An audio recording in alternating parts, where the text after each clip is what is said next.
বন্ধুরা এখন আমরা বেরিয়ে যাচ্ছি। আমাদের মোটামুটি পুরো ঘোরা হয়ে গেল। এখন বাজে বেলা 12:30।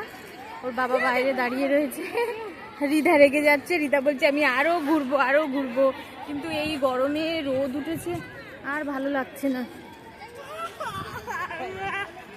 এই দেখো রিধা কি করছে। ওর পাপা বাইরে দাঁড়িয়ে আছে।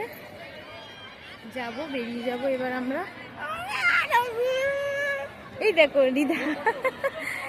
রিধা কাঁদছে, বলছে আর আমরা আরো থাকবো না, বাড়ি যাবো। চুপ করে দেখো আমরা বেরিয়ে যাচ্ছি। এই রিধা কামড়াচ্ছে আমাকে। আচ্ছা তাহলে এখানেই ব্লগটা শেষ করলাম।